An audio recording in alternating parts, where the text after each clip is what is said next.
Bonjour à toutes et à tous. On se retrouve aujourd'hui pour un nouvel épisode de la série Black Spirit Psychologie.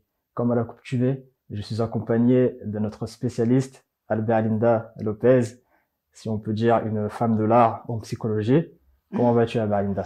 Bonjour, merci encore de m'inviter à nouveau. Je vais très bien. J'étais un peu malade, mais ça va beaucoup mieux. Merci. Le thème que nous allons aborder aujourd'hui est en lien direct avec notre santé mentale, notre état émotionnel. Aucun d'entre nous est immunisé contre celui-ci, car nul est insensible aux aléas ainsi qu'aux trajectoires que la vie peut nous imposer. Il s'agit de la dépression. Berlinda, peux-tu nous définir qu'est-ce que la dépression? Alors oui, bien sûr, la dépression, il faut savoir déjà que c'est un trouble mental qui est totalement subjective, c'est-à-dire que chaque personne finalement vit la dépression à sa manière, mais on a quand même une généralité autour de la dépression. On peut dire qu'elle se manifeste de façon suivante. Tout d'abord par une perte d'intérêt et de plaisir. Ce sont des personnes qui n'ont plus intérêt à rien et qui n'éprouvent plus de plaisir à faire quoi que ce soit. Il y a également un changement au niveau du sommeil et au niveau de l'appétit. Il y a des personnes qui vont beaucoup manger ou qui vont beaucoup dormir. Il y en a qui vont pas du tout dormir et plus manger du tout. Il y a également un sentiment de culpabilité. Tout est de notre faute. On est pour tout. On est responsable de tout. On porte un peu le poids du monde sur ses épaules. D'autres symptômes peuvent aussi être visibles lors d'une dépression, comme une fatigue énorme, même quand on dort. Parfois on dort beaucoup, mais on se sent toujours aussi fatigué. Oui. Il y a également des pensées très négatives qui peuvent aller jusqu'aux pensées suicidaires. Donc c'est vraiment une maladie, et j'insiste par rapport à ça. Aujourd'hui, c'est reconnu en tant que tel. Ouais. Une maladie qui peut être diagnostiquée uniquement, et je dis bien uniquement, par des psychiatres qui en sont les spécialistes. Nous, les psychologues, on peut accompagner dans cette maladie en co-travail, enfin collaboration avec les psychiatres, mais j'insiste là-dessus parce que le psychiatre seul, à mon sens, ne peut pas soigner une dépression, et la psychologue seule non plus, parfois, ne peut pas aussi soigner une dépression, parce que parfois le degré de dépression est tel qu'il y a besoin, malheureusement, de la chimie en fait, donc des traitements. Voilà. Très bien. Ce que je pourrais rajouter aussi, qui est très important et qui n'est pas très connu dans la dépression, ce sont tous les facteurs de la dépression. On peut utiliser la dépression comme ça dans le langage courant, quand on ne se sent pas très bien. Je me sens un peu déprimée, je me sens un peu... Alors que ça n'a rien à voir. La dépression est vraiment une maladie, donc un trouble mental, c'est-à-dire que notre mental ne fonctionne plus comme à la normalité. Et ces facteurs, il y a plusieurs facteurs. Le premier facteur qu'on connaît très peu est finalement le facteur biologique. Il y a un facteur biologique déjà qui est la génétique. Effectivement.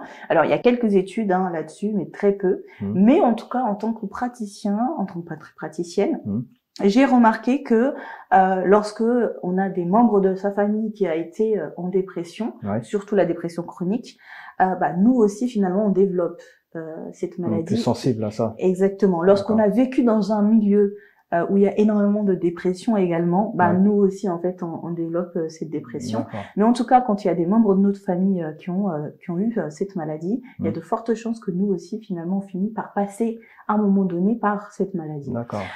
Au-delà de ça, dans la biologie, il y a aussi un déséquilibre hormonal. La thyroïde, par exemple, ça peut provoquer la dépression, l'hyperthyroïdie ou l'hypothyroïdie, par exemple.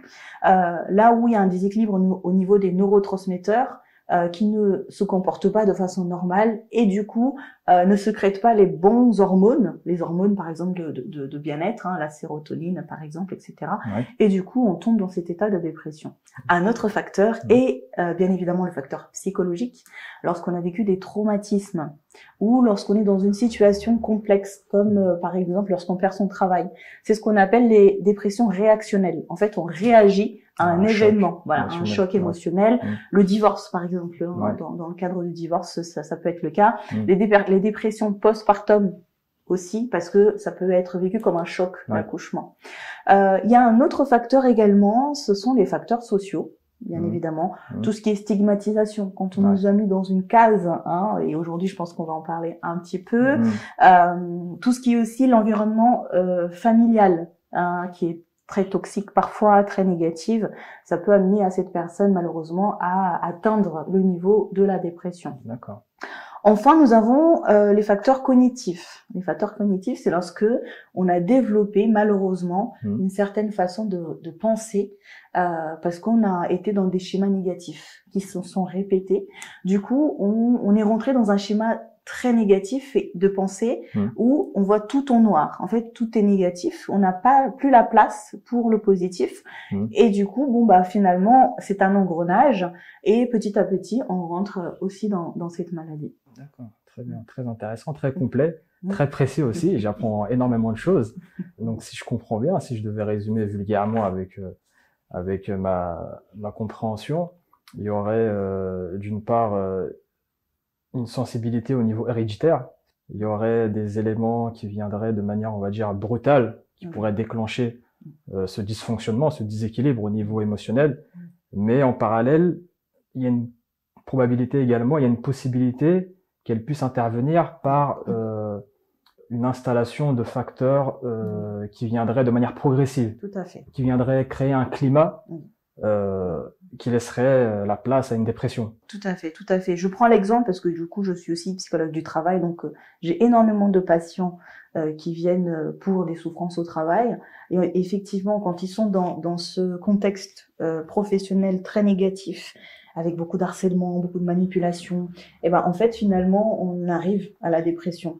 Parce que tous les jours en fait il y a quelque chose, voilà, exactement, ils sont dénigrés tous les jours et à un moment donné en fait le cerveau, les neurotransmetteurs en fait ne sécrètent plus du tout les hormones du bonheur et au contraire vont sécréter de la cortisone et du coup forcément on rentre dans cet état de déséquilibre hormonal et du coup jusqu'à la dépression. D'accord. À travers ton expérience de psychologue et par rapport aux patients que tu rencontres, peux-tu nous définir de manière approximative la part que représente la dépression dans les cas des différentes consultations, de manière générale?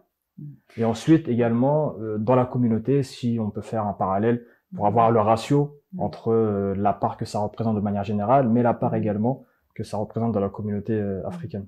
Alors, de façon générale, il faut savoir que les personnes qui viennent vers moi, il y a plusieurs types de patients. Il y a des patients qui sont déjà diagnostiqués en dépression. Donc, cela représente, on va dire, 20% de ma patientèle et qui sont envoyés par les psychiatres. D'accord. Donc, cela, voilà, il y a déjà des traitements qui sont mis en place. Et moi, je fais du coup l'accompagnement psychologique pour qu'elles puissent aller mieux. Il y a après les patients qui viennent vers moi juste parce que il y a un dérèglement au niveau du sommeil, au niveau émotionnel.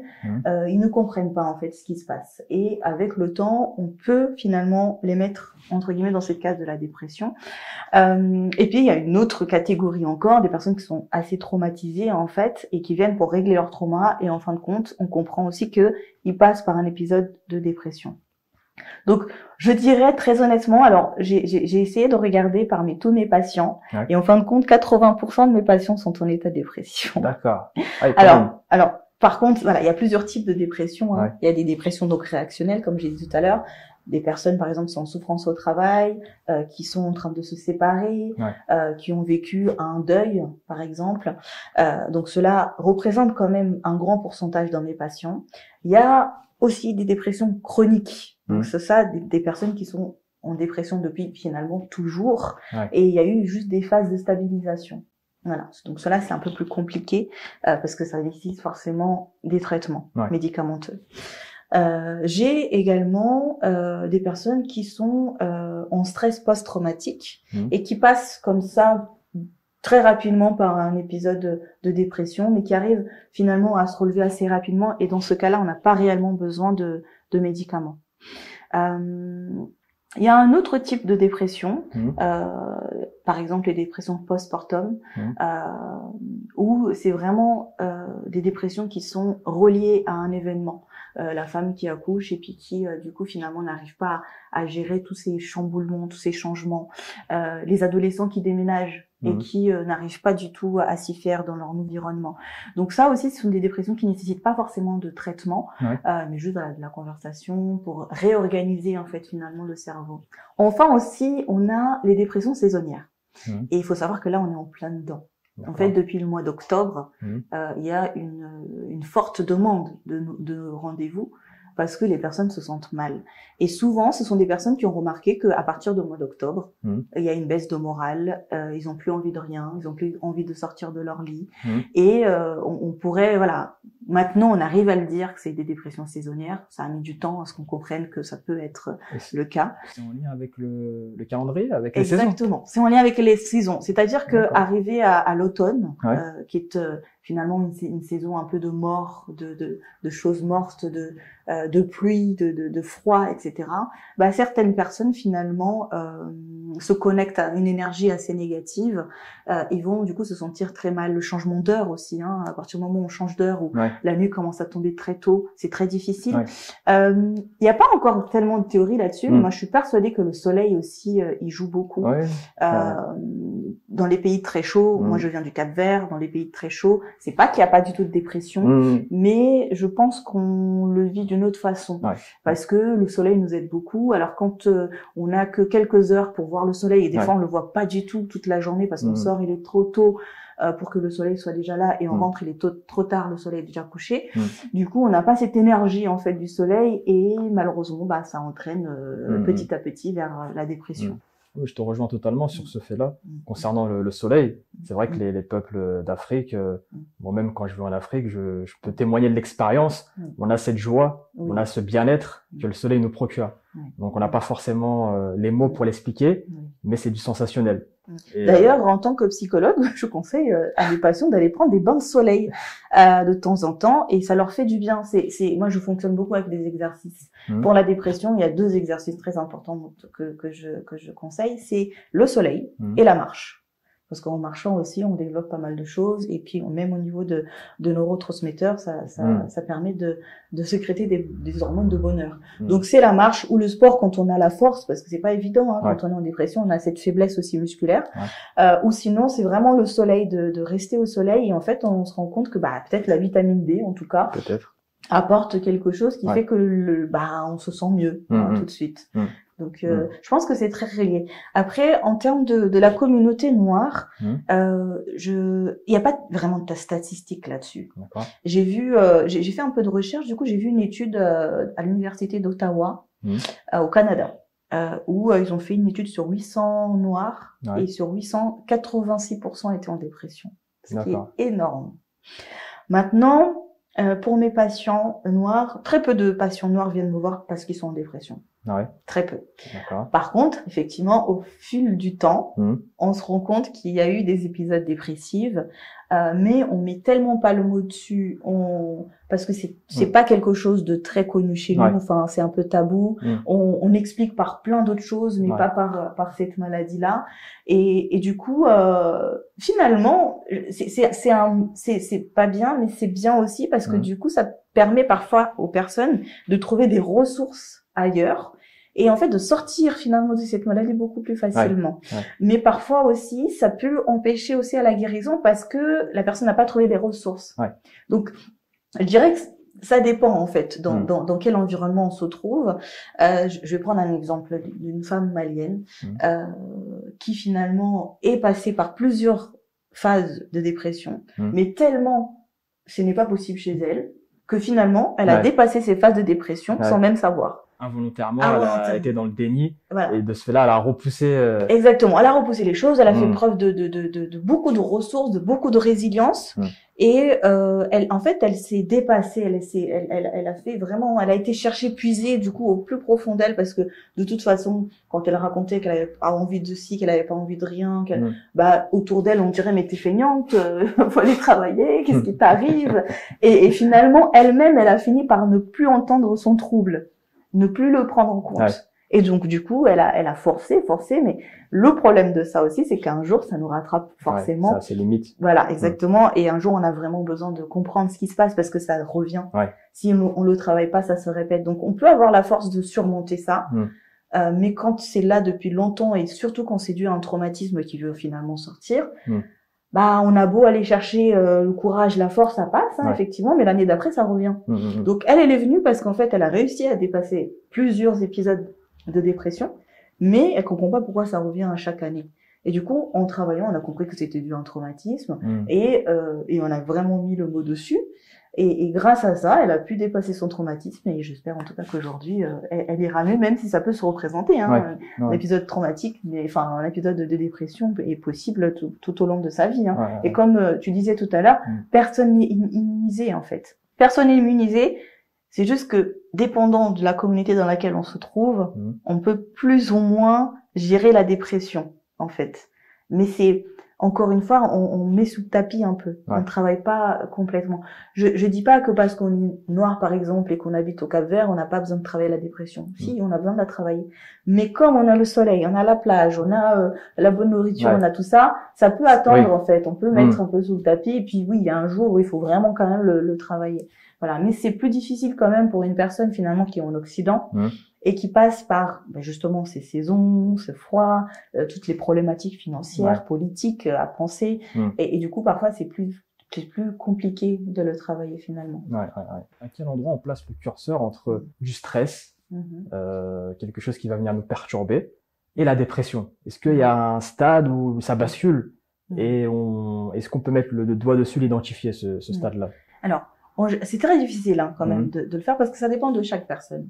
Mais si déjà on est une personne qui a l'habitude de se lever tôt, de bien manger, de se sentir plutôt motivée dans la vie, donc on va dire une personne comme ça, une personne lambda, et que du jour au lendemain on n'arrive plus à se lever. Mais par exemple, on trouve des excuses pour ne pas aller au travail. On commence à appeler pour annuler. On n'arrive plus à voir ses amis. On a trouvé, ça fait 3-4 fois qu'on annule les rencontres avec les amis. On n'a plus du tout d'appétit, on n'arrive plus à manger. Ou alors, on finit tout le placard, alors qu'on n'avait pas du tout d'habitude de faire ça. Bah, c'est que là, ça y est, on a déjà dépassé une limite. Donc, on peut pas vraiment parler de curseur, ça va dépendre de comment était la personne et les changements en fait qui sont apparus. Si les changements sont trop grands et surtout sur plusieurs jours, parce que parfois les femmes par exemple c'est différent parce qu'hormonalement on peut pas vraiment dire parce qu'il y a des moments dans le mois où il y a les changements où pendant 3-4 jours on va pas être bien, on va être au fond de son lit, on va pas se sentir bien, on peut pas vraiment parler de dépression. Par contre si on voit que sur une semaine, 2 semaines on se sent pas bien comme ça alors que ça ne fait pas du tout partie de nos habitudes, bah c'est que là il y a un problème. Il y a une autre façon aussi de savoir, c'est les émotions. Les émotions en fait nous aident à savoir où est-ce qu'on en est. C'est un peu justement le curseur. Si on se sent tout le temps triste et on connaît plus du tout la joie, on sait plus à quoi ça ressemble la joie. Ou si on a aussi un état très très neutre, on connaît ni la joie ni la tristesse ni le dégoût, on est neutre. Pendant trop longtemps, je dirais plus de 3 jours, on est neutre, c'est déjà qu'il y a un grave problème et qu'il faut consulter vraiment rapidement. Plus on prend en charge tôt une dépression, mieux c'est. Parce que ça ne laisse pas la place à la dépression de s'installer. La dépression pour moi, c'est la maladie la plus perverse.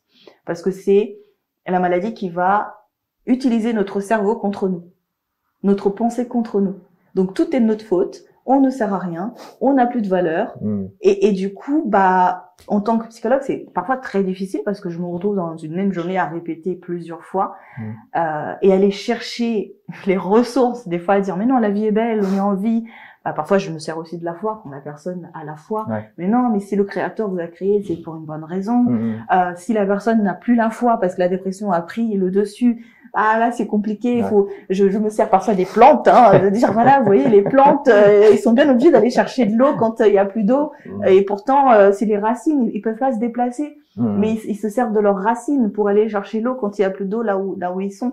Donc parfois c'est très compliqué parce que plus la dépression est installée, plus c'est difficile de convaincre la personne que la vie vaut le coup d'être vécue. Et c'est pour ça qu'on arrive finalement au suicide. Le suicide, c'est pourquoi? C'est parce que la partie du cerveau, la partie reptilien, qui est censée nous protéger, qui est la partie instinctive, n'est plus du tout activée. La personne, ça y est, en fait, elle n'a plus peur. Ce qui fait qu'on ne se suicide pas, c'est qu'on a peur. Donc elle a plus peur. Elle a plus peur de l'inconnu, elle a plus peur de la mort.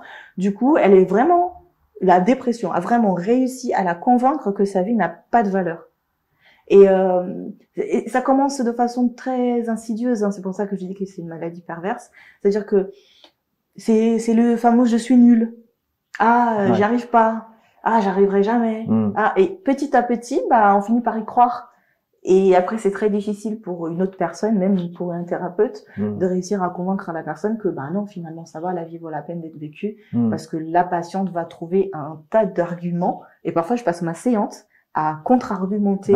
Le pessimisme. Exactement. Qui est exprimé de manière disproportionnée. Exactement. Disproportionnée et avec une foi, en fait. Une grande foi, et la personne va, et parfois elle va même dire, voyez, même vous, même vous vous pensez ça, vous le dites pas. Donc c'est une maladie assez complexe. Je pense vraiment qu'il faut se rendre compte de la gravité de cette maladie. Il faut pas aussi, parce que souvent dans la communauté noire, j'ai même eu des patients qui me disent, mais non, n'importe quoi, c'est une maladie de blanc, moi je veux pas être dépressée. J'ai déjà entendu ça voilà, aussi. je veux pas être dépressée, c'est quand on n'a rien à faire et quand on n'a pas de problème. Mais non, parce que parfois, il y a je vois beaucoup de personnes finalement noires qui sont en dépression et qui ne le savent même pas, parce que la manière dont ils se dénigrent, la manière dont ils s'auto-sabotent, la manière dont ils font certains comportements, bah, ils sont dans cette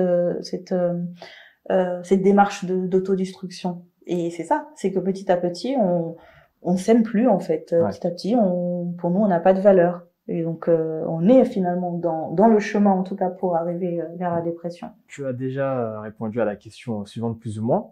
Pour essayer de la compléter, au niveau, là, on a abordé plus ou moins le mécanisme. Y a-t-il des éléments précis qui nous permettent de prévenir la dépression, de l'appréhender et peut-être de l'anticiper? Et de quelle manière on peut ensuite, on va dire, mettre le doigt dessus de manière précise? Alors, si on parle d'anticipation, en tout cas, personne n'est immunisé. Donc, et c'est compliqué d'anticiper, puisqu'on ne sait pas aussi de quoi demain est fait. Donc, oui, un événement traumatique est vite arrivé, voilà. Donc, dans ce cadre-là, c'est compliqué. Par contre, on peut quand même mettre en place pas mal de choses pour éviter de tomber dans cette maladie, comme par exemple avoir une bonne hygiène de vie. Ça, c'est très important. On a remarqué aussi qu'il y avait des aliments qui protégeaient plus ou moins quand même de la dépression. Les aliments qui sont riches en fibres et qui vont permettre du coup les neurotransmetteurs d'être un peu plus forts, par exemple. Une bonne hygiène de vie aussi, faire du sport, avoir des proches qui sont aimants, réaliser le travail que l'on aime peut nous aider à éviter de rentrer dans un épisode de dépression trop sévère. Autre chose aussi qui peut nous aider, c'est un travail sur soi-même, de se connaître et de connaître son histoire. Quand on se connaît, qu'on connaît son histoire, bah, toutes ces petites pensées justement là négatives qui vont essayer de rentrer, bah en fait on va vite les rejeter parce qu'on se connaît, on connaît notre histoire. Et donc quand on va vivre un événement traumatique, on sait qu'on a de la force. On sait qu'on peut puiser dans, allez, cette grand-mère qui a fait ci, qui a fait ça, ce grand-père qui a fait ça, ce grand frère qui a dépassé aussi plein de choses. Et quand on connaît notre histoire, bah ça nous donne en fait de la force, des ressources. Okay. Après, autre chose, après tout le monde n'a pas forcément, mais c'est la foi. La foi aussi nous aide énormément parce que ça nous fait comprendre qu'il y a quelque chose de plus gros, plus grand. Parce que la dépression, en fait, quand elle prend la place, c'est ça y est, c'est Dieu, c'est tout en fait. On pourrait plutôt dire le contraire, c'est diable, mais bon, on va pas utiliser ce mot-là ici.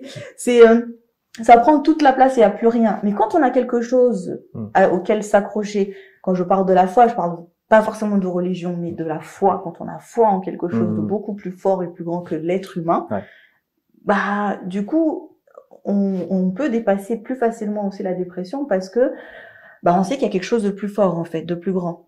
Et du coup, notre cerveau est même programmé pour ne pas tomber là-dedans. Okay. Maintenant, quand il s'agit de dépression réactionnelle, c'est très compliqué.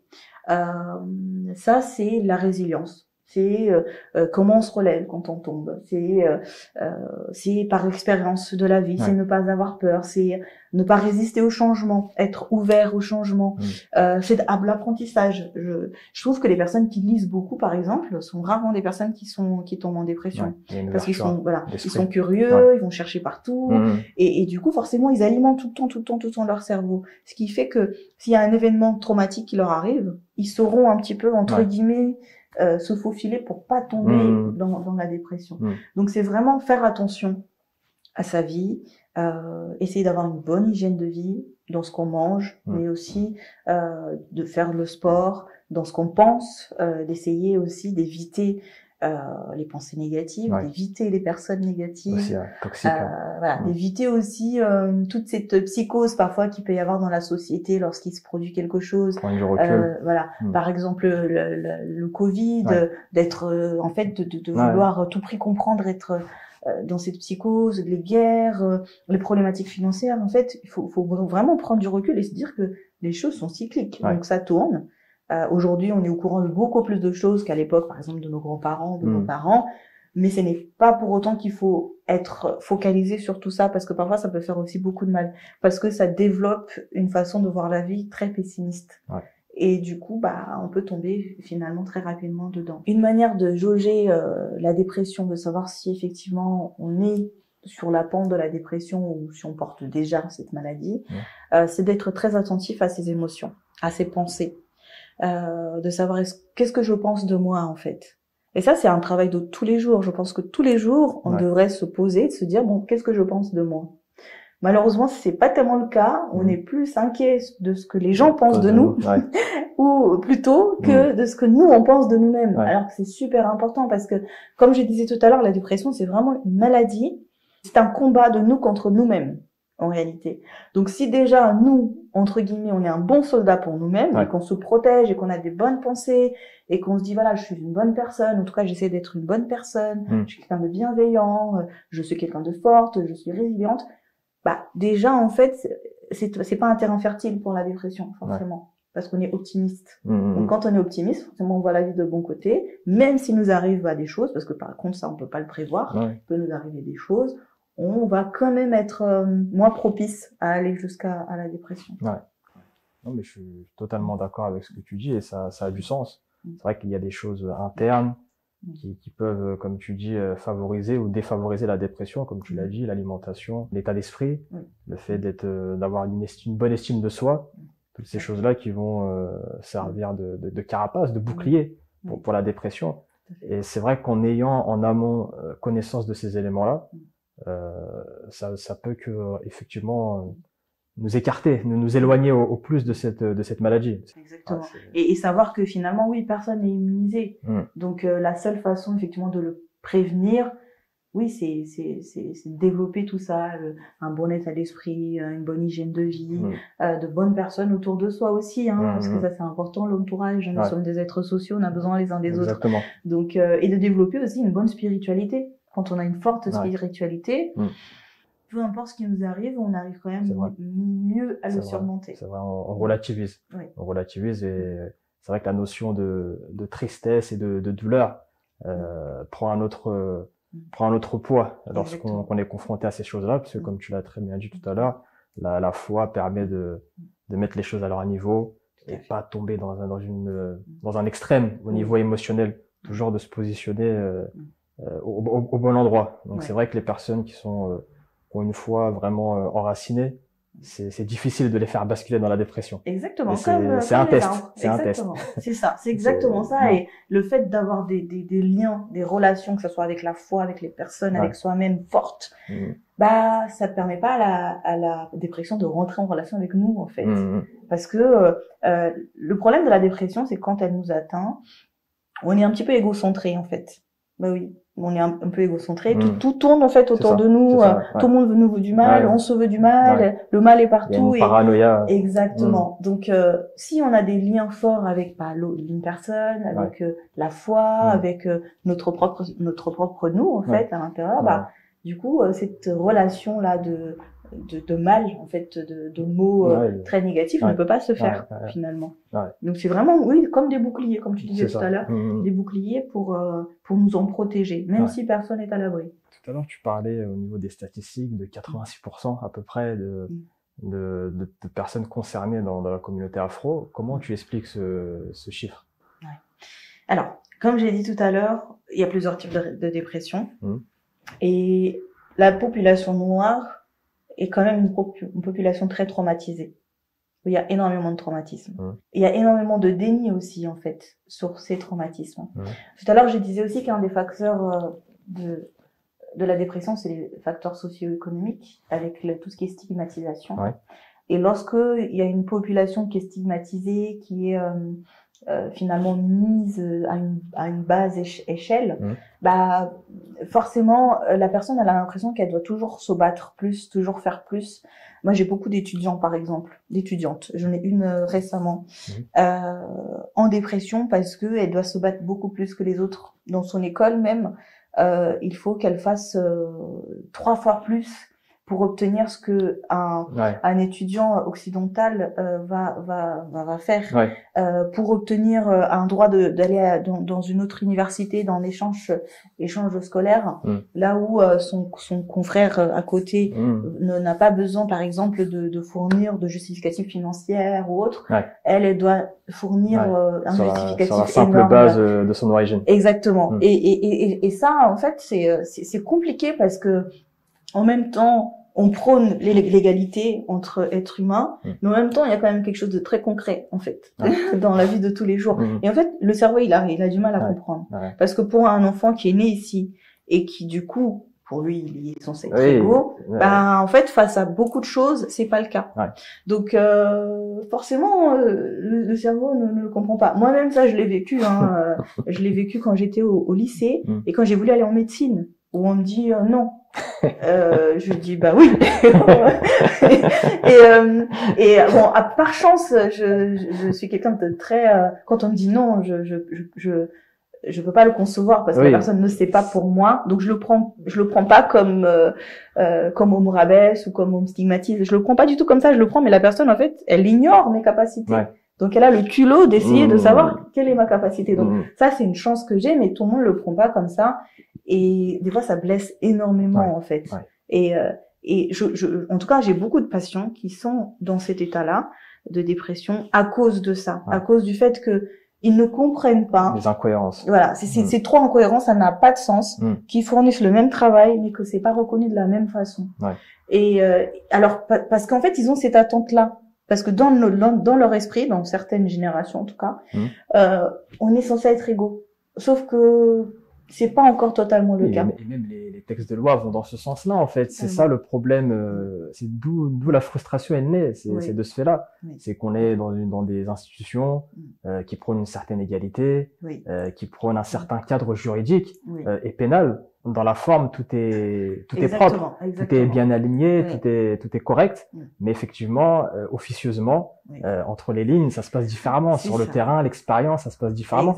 Et comme tu le disais, le cerveau ne comprend pas ces incohérences, parce qu'on est sur 2 directions différentes.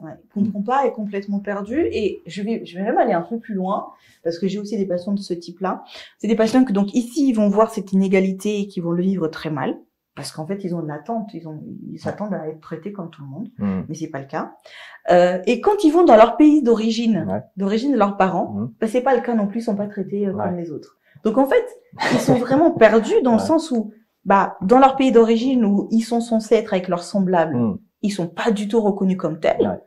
Mais dans leur pays de naissance, où ils sont aussi censés quand même appartenir à ce pays, ils ne se sentent pas en tout cas reconnus comme tels. Donc, en fait, il y a un vrai problème identitaire, donc que je travaille beaucoup avec mes patients, de se réaligner en fait à quelque chose. En fait, il y a une réalité sociétale. Je dis pas que c'est bien, que c'est mal. Bon, c'est une réalité sociétale, voilà. Il faut l'accepter à un moment donné, en fait. Il faut la comprendre aussi. Exactement. Il faut essayer vraiment de la comprendre, d'aller. Moi, je vais très loin avec mes patients. Je me base plus dans la psychologie et aussi un petit peu dans la foi, bien sûr, le bien, le mal. Et moi, je suis convaincue que dans chacun de nous, il y a le bien et le mal. Et on choisit juste ce qu'on fait. Et je parle beaucoup, je relativise beaucoup avec mes patients.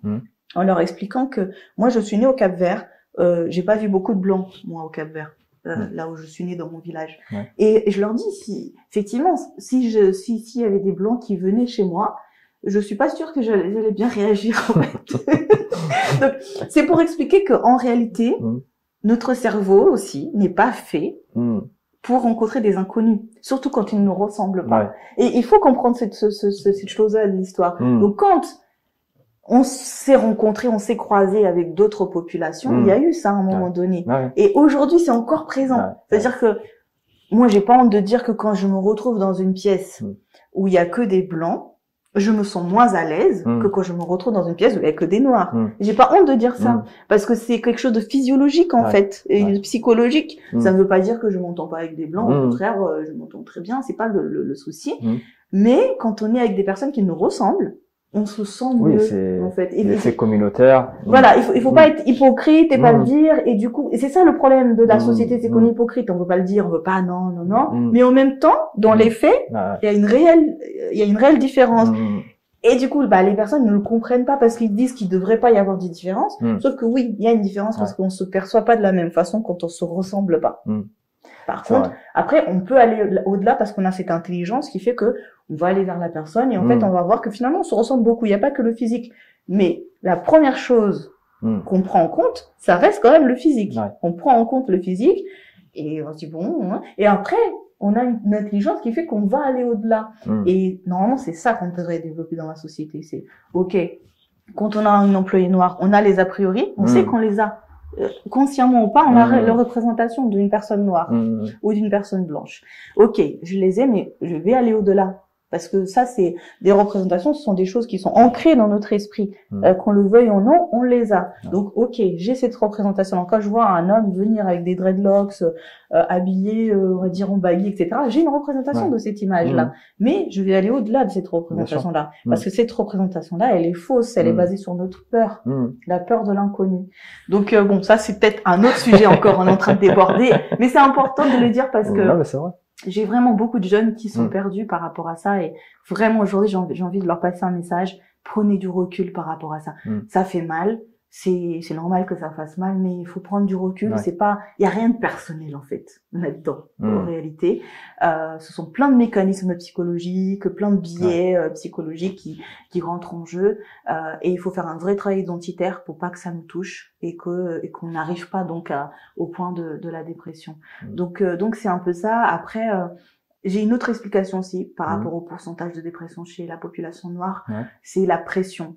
Parfois, il y a une grande pression socio-économique. J'ai des femmes, par exemple, qui ont une pression par rapport au mariage et qui ont la pression du coup de ne pas être à leur place, de ne pas faire correctement. J'ai des hommes qui ont une pression économique parce qu'ils doivent nourrir beaucoup de personnes et du coup, ils ont cette sensation de ne jamais faire assez. Et qu'ils sont responsables de tout, ils portent quelque chose de lourd sur leurs épaules. Et malheureusement, tout ça amène à des pensées négatives. Et petit à petit, on peut tomber aussi dans la dépression. Donc, oui, c'est beaucoup les facteurs socio-économiques. Très peu de facteurs biologiques, parce qu'en fin de compte, c'est pas quelque chose qui est très répandu en Afrique jusqu'à maintenant. En tout cas, pas du tout pris en compte. On avait d'autres explications. Donc, même si, quand on fait des recherches, on se rend compte que oui, le parent, il était peut-être un petit peu aussi, la grand-mère un petit peu aussi, mais en fait, ils ont utilisé tellement d'autres choses pour soigner ça qu'on n'a jamais mis les mots dessus. Mais en tout cas, voilà, c'est un peu ça que j'ai de mon cabinet. D'accord. As-tu des cas, des expériences à travers les patients que tu as rencontrés qui t'ont particulièrement marqué, qui t'ont choqué? Oui, j'ai des personnes qui ont vécu la guerre. Et qui en fait c'est très étrange, en tout cas si je parle de la communauté noire. J'avais une personne qui est venue me voir qui a vécu la guerre et qui est une réfugiée du coup politique. Je vais pas citer quel pays parce que je dois préserver quand même l'anonymat. Et la personne vient me voir parce que justement elle avait une collègue blanche qui était en dépression. Et c'est une personne très brillante, qui travaille, aucun problème. Et en fait, à partir du moment où cette collègue est tombée en dépression, ça a déclenché quelque chose chez elle. Elle comprend pas quoi, parce qu'en fait, elle avait tout enfui, mais alors très loin. Elle avait travaillé, elle a réussi sa vie, voilà, elle a une famille, elle a toute une stabilité, tout ce qu'il faut. Et en voyant cette collègue en dépression et l'état de la collègue, ça a fait comme un effet miroir. Et ça a révélé quelque chose chez elle. D'accord. Donc elle a été touchée par la dépression de sa collègue. Exactement. Elle a été touchée par la dépression de sa collègue en voyant sa collègue. C'est comme si ça a réveillé quelque chose mais qu'elle comprenait pas. Donc du jour au lendemain, elle pouvait plus aller au travail. Elle ne pouvait plus sortir de son lit. Elle n'avait plus envie de rien. Tout ce qu'elle a toujours connu, c'était complètement envolé. C'est étonnant.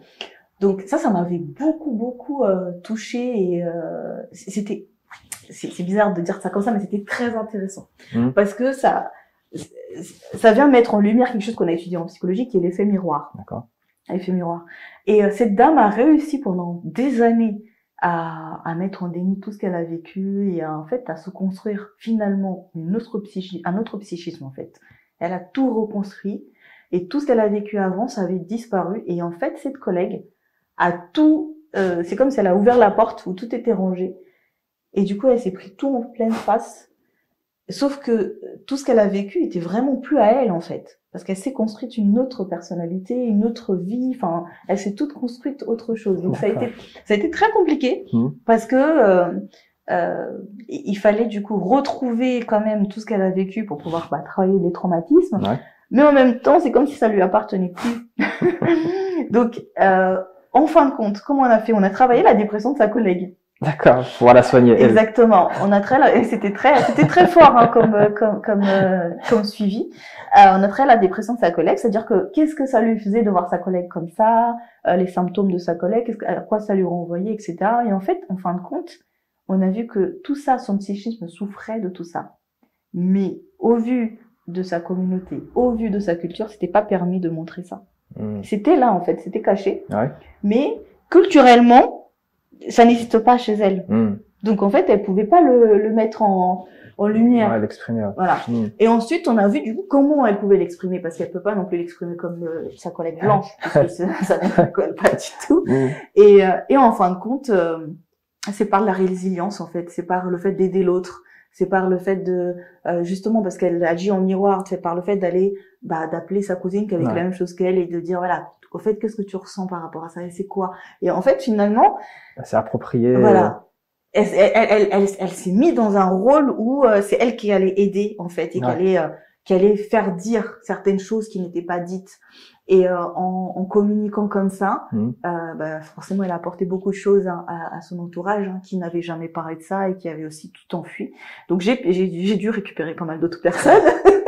Mais c'était quelque chose qui m'avait beaucoup marqué. Voilà, c'est comme si vraiment c'était déclenché par une autre personne. C'est surprenant. Oui, et parfois ça arrive parce que dans certaines communautés ça n'existe pas et du coup on enfuit, on arrive à avoir cette capacité à mettre de côté certaines choses.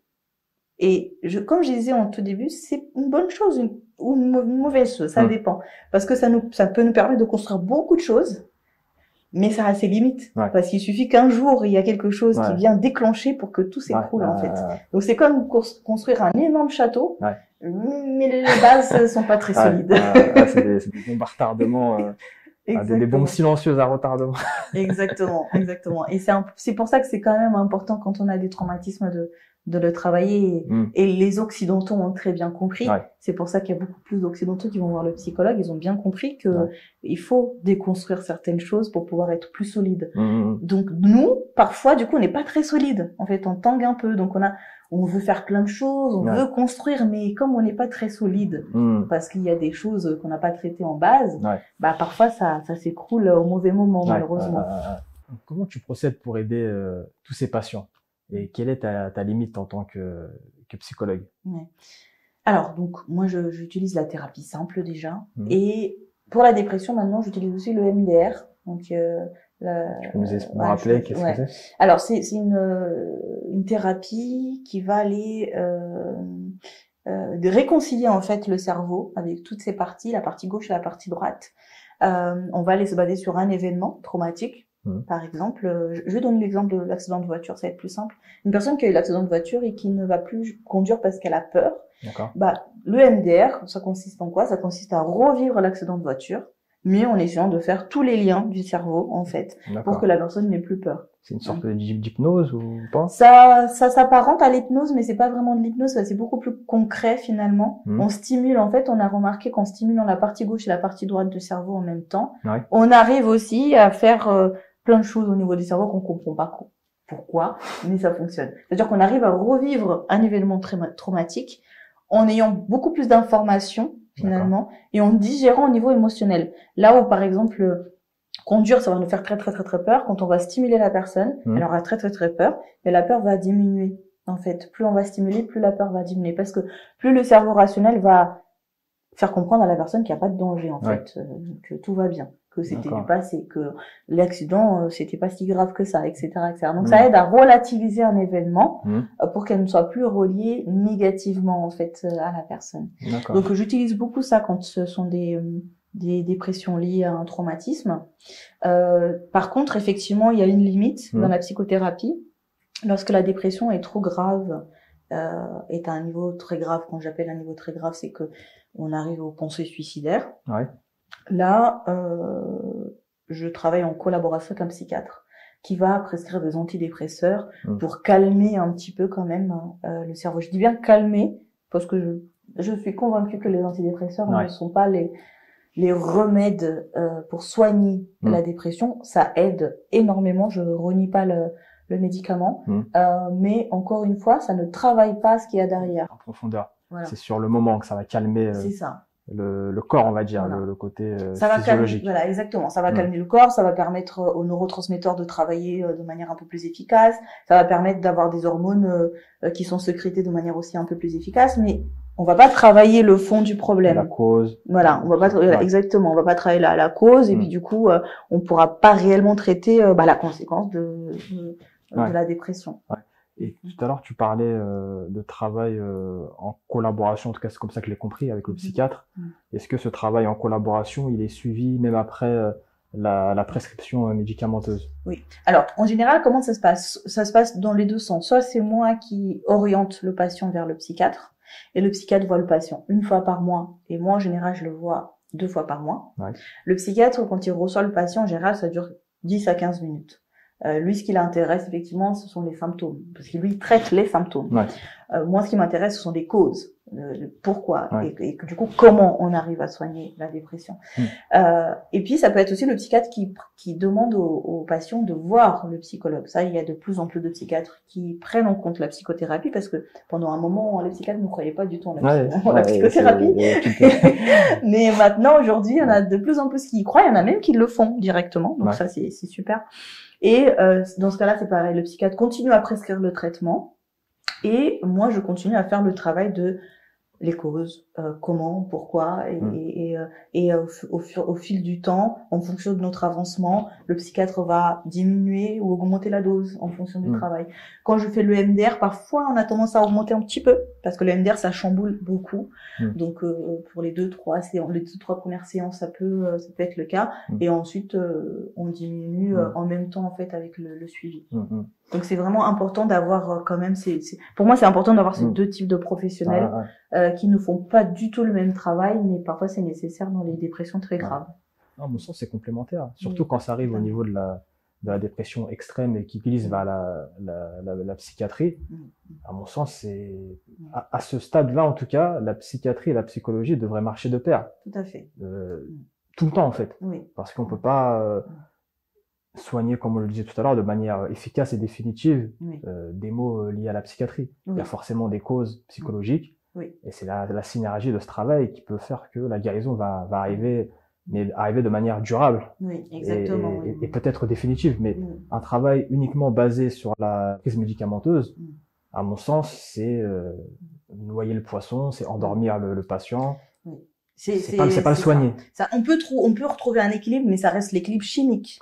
C'est pas l'équilibre psychologique. Sauf que l'être humain n'est pas l'être humain a une âme, a un cerveau, a une réflexion, c'est pas que juste c'est pas le biologique, c'est pas que le biologique, voilà. Et le psychologue va permettre de trouver un équilibre plus mental et psychologique et émotionnel, et le psychiatre va aider à trouver un équilibre chimique. Et effectivement, les deux sont complémentaires.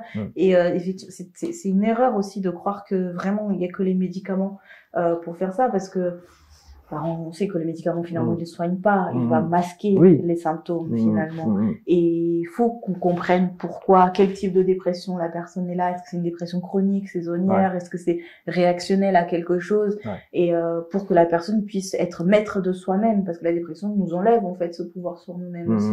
Donc le côté psychologique, c'est vraiment pour ça. Peux-tu nous lister, selon ton expérience, les effets négatifs de la dépression sur le corps, que ça soit physique ou émotionnel? Alors effectivement, il y a plusieurs effets de la dépression. D'abord, il y a l'effet chimique en fait sur le cerveau, le système nerveux central, où les neurotransmetteurs ne vont pas travailler correctement et du coup on va sécréter des hormones qui sont pas bénéfiques pour notre cerveau, comme la cortisol par exemple, et on va pas sécréter les bonnes hormones pour notre corps comme la sérotonine.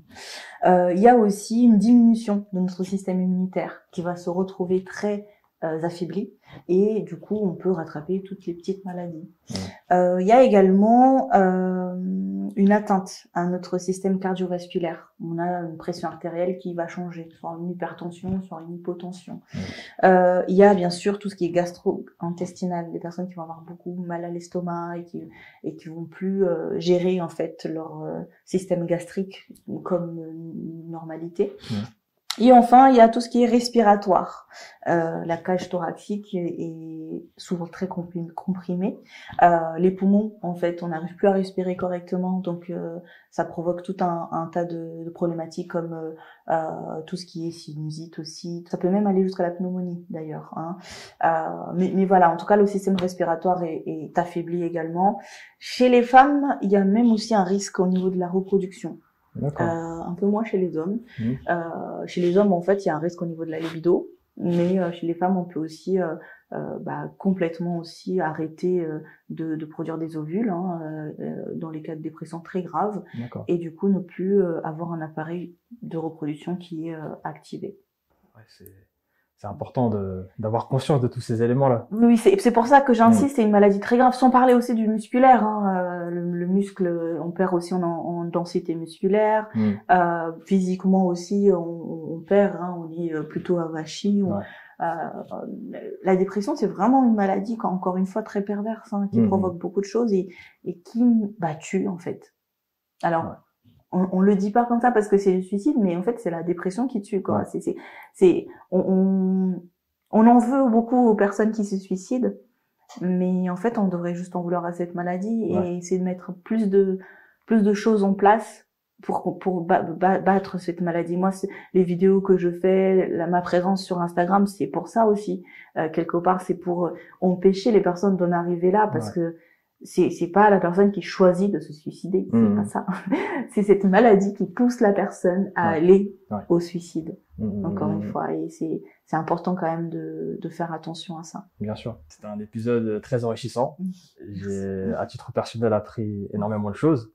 Parce qu'effectivement, la dépression, comme on le disait, c'est quelque chose qui peut toucher tout le monde, quelle que soit la force mentale qu'on peut avoir, quel que soit l'état d'esprit. On est tous vulnérables, personne n'est infaillible. Donc, c'est important d'avoir vraiment les outils que tu nous as apportés avec précision, avec dextérité. Donc, c'est vraiment quelque chose c'est vraiment une plus-value. Donc, pour ça, je te remercie pour la qualité de tes informations et cet appui psychologique. Comme vous l'avez vu, on a abordé un nouvel épisode, une nouvelle thématique qui a des conséquences délétères sur le corps, sur l'état d'esprit. N'hésitez pas à nous faire parvenir vos commentaires et on se retrouve très prochainement pour un nouvel épisode de la série Black Spirit Psychologie. Merci pour votre attention.